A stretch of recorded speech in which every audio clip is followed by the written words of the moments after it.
Bonsoir à tous et bienvenue dans votre journal. Ce soir, Pierre Bellucci nous accompagnera tout au long de cette édition. Bonsoir Pierre. Bonsoir Amina, bonsoir à tous. Alors cela fait maintenant un mois que la crise des expulsés a commencé et pour l'instant toujours pas de solution. Pourtant apparemment des propositions ont été faites, sont encore en train d'être faites par des personnes de l'île, des personnalités notamment. On découvrira quelles sont-elles, quelles sont exactement dans ce journal avec vous Pierre. Mais d'abord voici les titres de ce mardi 14 juin.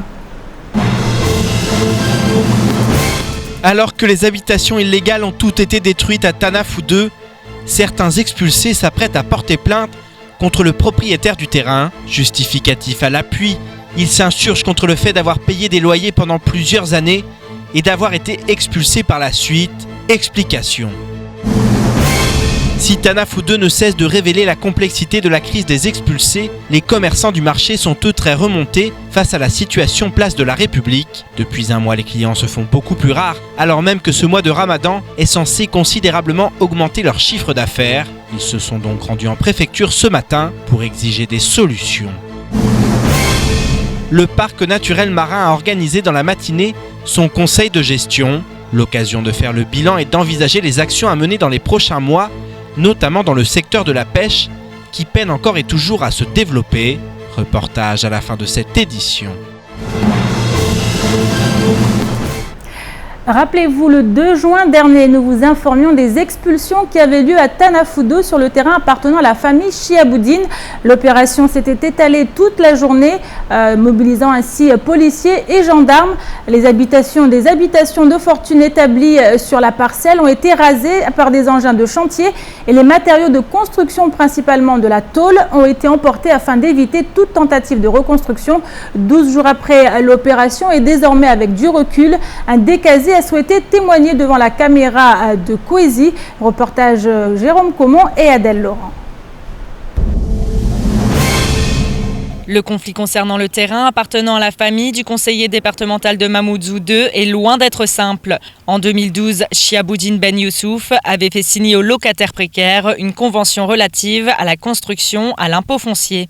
Il est notamment écrit que le terrain, celui-ci numéroté 45, était occupé à la base de façon illégale, mais qu'en attendant une solution de relogement, 10 € par mois seraient demandés aux locataires précaires. Ce décasé du terrain de la famille Chiaboudine, qui souhaite rester anonyme, a souhaité s'exprimer sur ce sujet. Il y a M. Chiaboudine et sa famille qui disent que les gens qui ont construit ces maisons ont entré clandestinement dans ce terrain, alors que c'est faux. Vous voyez les factures que je vous ai montrées là.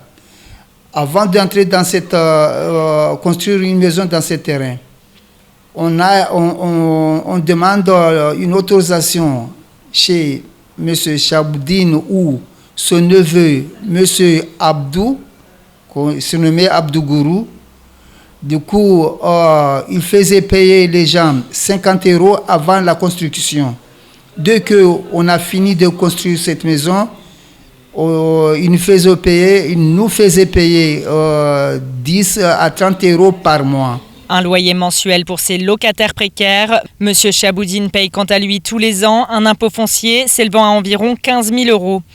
Les personnes logeant sur le terrain de la famille Chiaboudine ont bien reçu un avis d'expulsion, mais comme nous l'explique cet homme, tous n'ont pas eu la possibilité de partir. Ils nous avaient donné des lettres pour partir.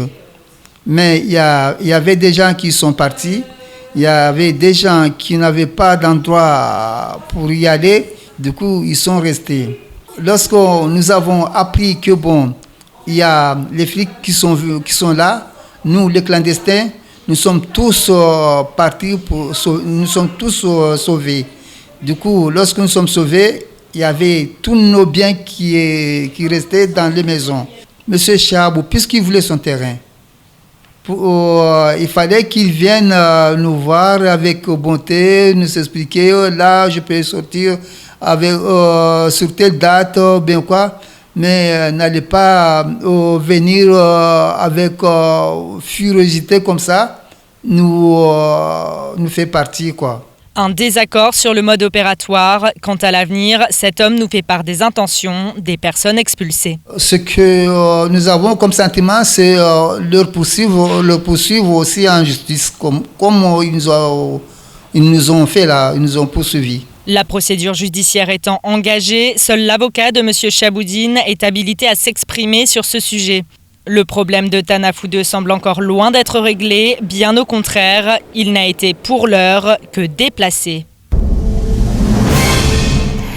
Et ce qui nous emmène maintenant à la place de la République. La situation semble s'enliser en cette période de Ramadan et de début d'hiver austral. Cela fait maintenant un mois que les décasés dorment à même le sol. Nous avons souhaité faire un point juridique sur la situation, notamment quant à l'appartenance de la place de la République, État, Conseil départemental et commune de Mamoudzou. Quelle part incombe à chacune de ces trois entités, car si pour l'heure seul le préfet, donc l'État, a pris la décision de réquisitionner la place, pour l'avocat et bâtonnier de Mayotte, Nadjim Amada, des solutions sont pourtant possibles, et ce afin de préserver la paix sociale. On l'écoute au micro d'Adèle Laurent. Contrairement à ce que dit l'État, c'est faux de dire qu'on ne peut pas trouver de solutions aujourd'hui. Des solutions peuvent exister, et notamment les enlever de cette place pour les mettre ailleurs. L'État dispose de suffisamment de parcelles, de surfaces, de terrains sur le territoire de Mayotte pour les placer ailleurs. Il est tout à fait possible également pour la préfecture de réquisitionner des logements vacants. Il est possible de réquisitionner des logements vacants, il est possible de réquisitionner un hôtel, il est possible effectivement de pouvoir prendre des décisions de ce type-là pour placer les gens dans des logements actuellement et non les laisser pourrir sur la place de la République. Parce qu'aujourd'hui, c'est quoi le problème? C'est qu'on laisse la situation se pourrir et on attend on s'en lave un peu les mains, on attend que la population fasse le travail de déloger les gens des localités et les envoyer à la place de la République, et afin de les déloger de la place de la République pour les dissuader totalement de rester sur le territoire national. Et à quelques mètres des expulsés, le ras-le-bol continue pour les commerçants du marché de Mamoudzou. Alors que le mois de Ramadan est censé leur offrir la possibilité d'augmenter considérablement leur chiffre d'affaires, cette année, les choses sont tout autres, et ce en raison notamment de la crise des expulsés. Il faut dire que la situation place de la République leur est particulièrement préjudiciable. C'est donc dans ces conditions que les commerçants ont été reçus ce matin à la préfecture. Davantage de précisions dans ce sujet, signé Abbas Alidi et Pierre Bellucci. Les commerçants du marché sont plus en colère que jamais. Avec la crise des expulsés qui continue, les affaires vont mal et près de 50% de leur chiffre d'affaires habituel aurait été perdu depuis un mois. Ce matin, ils se sont donc rendus à la préfecture où ils ont pu rencontrer le secrétaire général Bruno André en présence du président de la CCI venu pour les soutenir. Ce sont les commerçants du marché couvert qui aujourd'hui, excédés par la situation qui sévit dans leur lieu de travail, ne supportent plus cette situation et donc sont venus auprès donc, des autorités, notamment donc, de l'État, pour porter leur douleur. Et moi, en tant que président de la Chambre de commerce, je me devais bien entendu d'être parmi ces commerçantes et porter très haut leur voix. Concrètement, aujourd'hui, il y a deux situations. Il y a les vendeurs à la sauvette, qui sont un véritable fléau pour ces commerçantes et pour l'économie également de ce pays. Et puis, il y a ces expulsés des différentes communes qui ont tenu résidence donc, devant le marché couvert et qui ont, il faut le reconnaître, une condition de vie qui n'attire pas les éventuels acheteurs et les éventuels clients. La colère est d'autant plus vive que le mois de Ramadan permet normalement aux commerçants d'augmenter leur chiffre d'affaires et donc de mieux appréhender les mois plus difficiles. On n'a qu'un mois que là on peut travailler, on n'a que le mois de Ramadan qu'on peut vraiment monter notre chiffre d'affaires et là on ne peut rien faire. Ça fait presque un mois, on ne travaille plus. Et si on n'arrive pas à monter notre chiffre d'affaires cette année, bon, je crois qu'il y a beaucoup de gens qui vont fermer.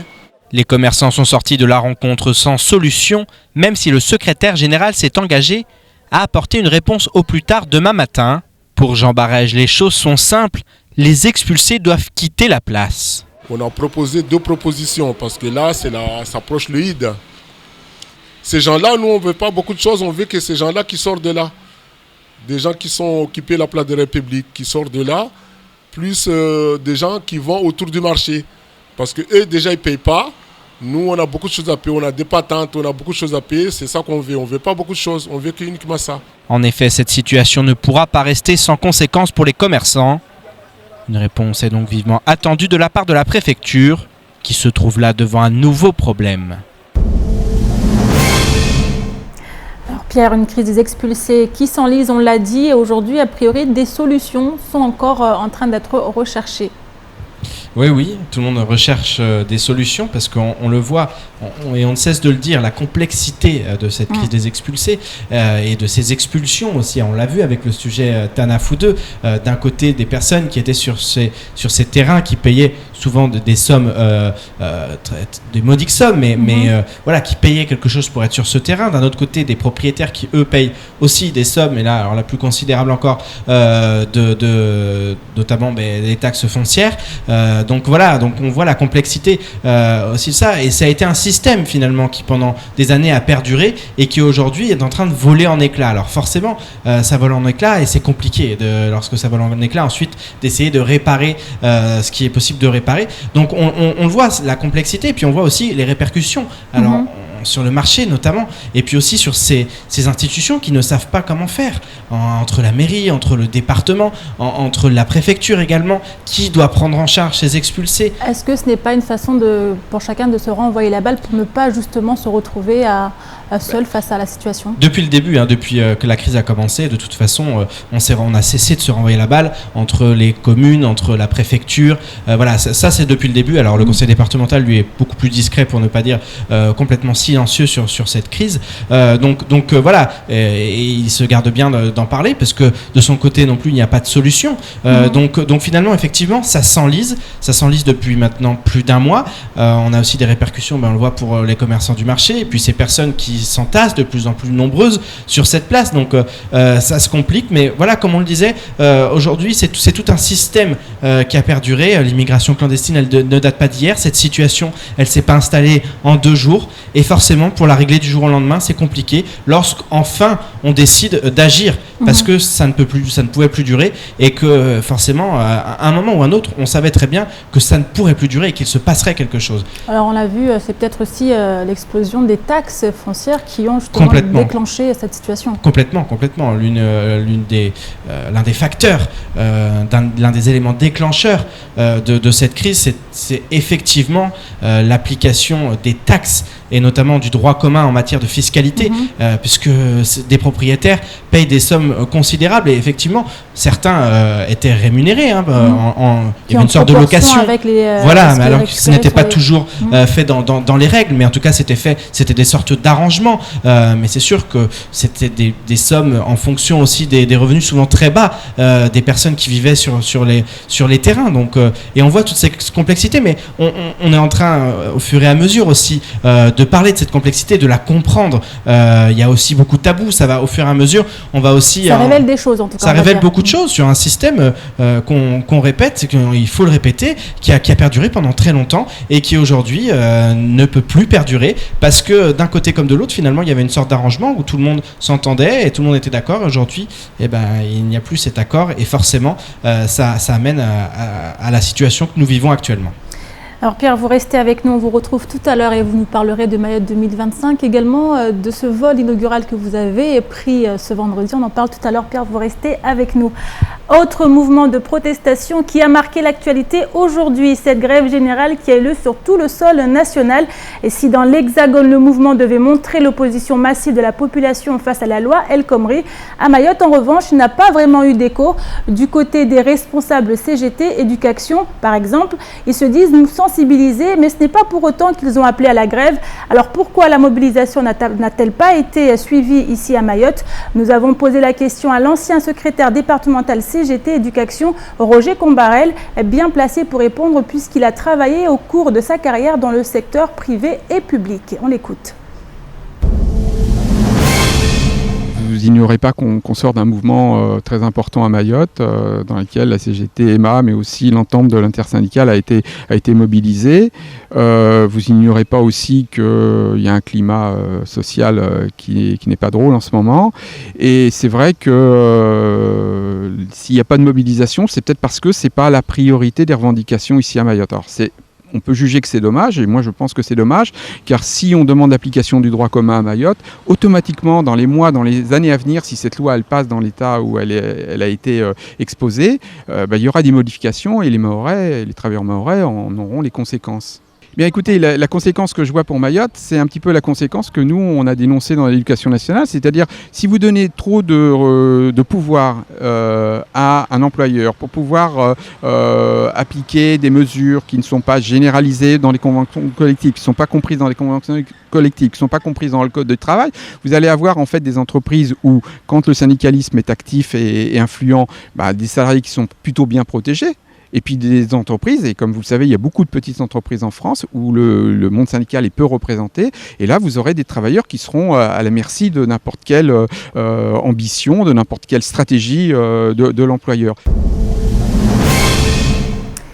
Et ce matin, les maires des 17 communes de Mayotte étaient convoqués en préfecture. Une réunion avec le préfet qui avait pour objectif d'évoquer l'insécurité et les derniers faits divers qui ont eu lieu sur le territoire. Une convocation assez floue puisque les maires eux-mêmes ne connaissaient pas la teneur exacte de cette rencontre et notamment ni même si la crise des expulsés serait abordée. Pour preuve, cette déclaration de la maire de Chirongui, Rukia Ladji, et qui s'exprime sur le sujet juste avant la réunion. On l'écoute. Le préfet nous a invités dans le but bien sûr des derniers événements qui ont eu lieu, caillassage, agression encore une fois, sur l'insécurité. Donc je ne peux pas en dire plus. Si après nous allons aborder la situation des personnes expulsées, je ne peux pas dire. Ça n'a pas été évoqué dans la convocation. Des propos recueillis par Abbas Alidi. Je me tourne maintenant vers vous, Pierre Bellucci, avec vous. On va reparler de ce vol inaugural d'Air Austral. Vous étiez dans le Boeing 787-800. Alors, impression maintenant, après coup, disons. La première impression, c'est que déjà Air Austral a réussi son pari. Et c'est vrai qu'avec notamment, on se souvient des propos de Théophane Narayana le matin même, qui a mis la pression sur Air Austral. C'est déjà la première chose qu'il faut retenir. Le pari a été réussi. Le vol s'est bien tenu. Effectivement, il y avait bien 90%. 9h50, 9h40, 9h50. Il y avait bien 90% de remplissage, 2 tonnes de fret. Donc à ce niveau-là, c'est réussi. Maintenant, il y a encore beaucoup de questions, on le sait, sur les prix notamment, beaucoup de choses. Mais en tout cas, j'ai eu l'occasion de le reprendre aujourd'hui, cet avion, et il est absolument extraordinaire. C'est vrai que c'est impressionnant. C'est un très bel avion, tout neuf, et qui va faire 2 vols donc, par semaine Mayotte-Paris, ainsi que 9 vols Réunion-Paris chaque semaine, donc c'est quand même une bonne nouvelle. Et il faut le dire maintenant pour le reste, effectivement, sur le prix, sur pas mal de choses, l'avenir dira ce qu'il en est exactement. Mais bon, on sait très bien également qu'il y avait beaucoup de polémiques, notamment sur les moteurs. Est-ce que les moteurs de l'avion fonctionnent? Donc voilà, les réponses, elles ont été apportées avec ce vol. Techniquement, tout fonctionne. Écoutez, techniquement, en tout cas, nous sommes tous en vie. L'avion continue ses rotations. Il a débuté son travail et puis il va le continuer. Donc maintenant, c'est sûr que l'avenir dira effectivement, certaines périodes de l'année, il doit faire une escale au retour, donc ça ne sera pas un vol direct au retour à Nairobi. On va voir ce qu'il en est exactement, et puis on verra aussi, c'est vrai, au niveau du prix. Maintenant, on peut s'imaginer, on peut espérer aussi que déjà ça va permettre aux autres compagnies de s'aligner, ça va aussi augmenter la concurrence, ils vont vouloir s'aligner avec ce vol direct, et ça peut faire derrière des émules, et ça peut notamment permettre de faire baisser les prix, d'offrir d'autres offres. Donc à ce niveau-là, c'est quand même une bonne nouvelle.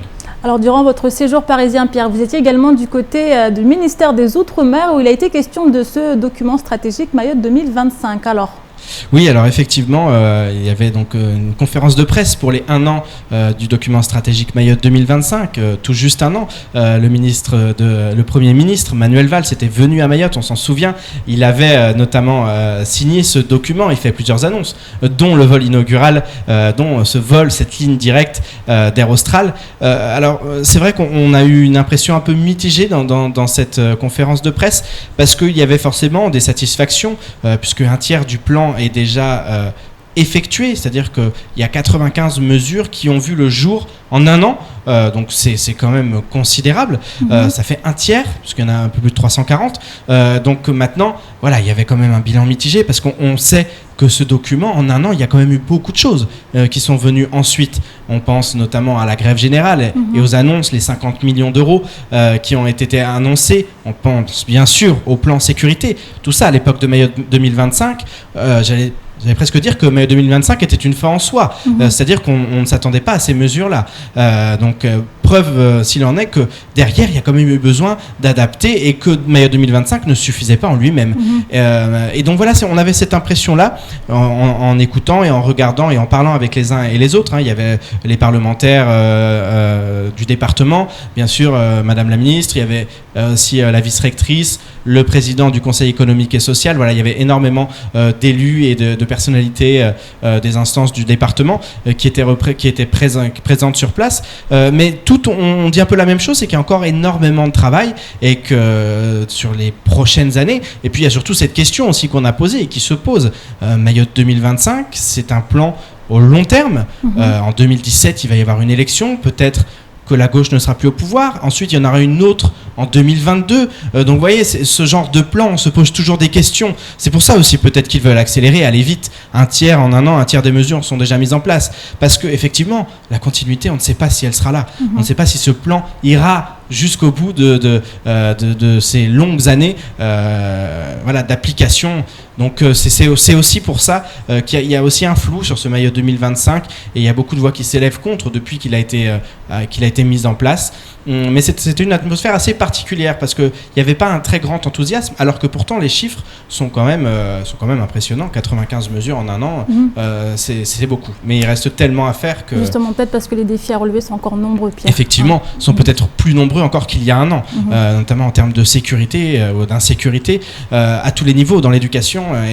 Et on le sait, voilà, aujourd'hui, ce plan ne va pas permettre de résoudre les problèmes qui sont là immédiatement, les problèmes qu'il faut résoudre en priorité.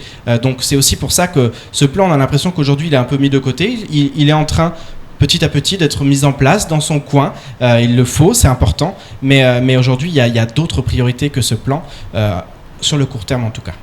Merci beaucoup Pierre pour toutes ces précisions et on continue maintenant avec le reste de l'actualité de ce mardi 14 juin. Tout de suite un petit tour d'horizon dans l'actualité en bref. Dimanche, lors du journal de France 3, la présidente du Front National, Marine Le Pen, s'est exprimée sur la situation à Mayotte. Le journaliste lui a notamment demandé si le gouvernement devait prendre des mesures à l'encontre des Mahorais expulseurs d'étrangers. Marine Le Pen, toujours prompte à surfer sur la question de l'immigration, quel que soit le contexte, lui a alors rétorqué « Ne peut-on pas d'abord se poser la question de savoir si le gouvernement pourrait faire en sorte qu'il n'y ait pas 40% de clandestins à Mayotte ? Il faut arrêter l'immigration clandestine, il faut arrêter le droit du sol qui fait que la maternité de Mamoudzou est la première maternité de France parce que les Comoriens viennent massivement pour notamment obtenir l'autorisation de rester sur le territoire et bénéficier des aides sociales. Il faut arrêter cette folie et c'est le laxisme du gouvernement qui fait qu'aujourd'hui, les Mahorais confrontés à la déliquescence de l'État se sentent obligés de se faire justice eux-mêmes. La vidéo a fait le buzz et une nouvelle fois Mayotte a fait la une de l'actualité nationale, mais le débat a comme souvent été tronqué par le populisme et la recherche systématique de boucs émissaires d'un côté et une méconnaissance quasi totale de la situation de l'autre. Le maire de Koungou, Hassani Bamkolo Sindou, en a assez des ordures et déchets qui polluent sa commune. Il tape aujourd'hui du poing sur la table à travers un communiqué envoyé à la presse hier. En voici un extrait. Le maire de la commune de Koungou fait un rappel sur l'arrêté numéro 2 CK-ST 2013 portant l'interdiction des dépôts sauvages de déchets sur l'ensemble du territoire de la commune. Il rappelle à tous les administrés qu'il est formellement interdit les dépôts sauvages d'ordures et de détritus de quelque nature que ce soit Ordures ménagères, déchets verts, encombrants, cartons, gravats sur l'ensemble des voies, espaces publics et privés de la commune. Cette fois, le maire ne plaisante plus et cette mesure déjà d'actualité va donner lieu à des sanctions en cas de non-respect de l'arrêté. En effet, la commune procédera à l'enlèvement des encombrants aux frais dus ou des propriétaires. Et toujours dans le domaine de la protection de l'environnement, les associations dénoncent depuis de longues années déjà les atteintes aux écosystèmes, mais sans grand succès. Dans ces conditions, une nouvelle initiative originale et qui pourrait porter ses fruits vient tout juste de voir le jour. Une plateforme a été créée afin que chacun participe à sa manière à la préservation de l'environnement. En voici le principe: vous êtes témoin d'une pollution, d'un défrichage illégal, d'une décharge sauvage ou plus généralement d'une atteinte à l'environnement de Mayotte. Prenez une photo et ajoutez-la sur cette carte collaborative. Constatons ensemble le drame écologique qui se joue actuellement sur notre île afin que les pouvoirs publics, les autorités et les citoyens cessent de fermer les yeux. Voici ce qu'il est possible de lire sur le site internet www.ggmahorais.yt. Ouvert il y a quelques jours seulement, plus d'une trentaine de sites ont déjà été répertoriés et mis en photo.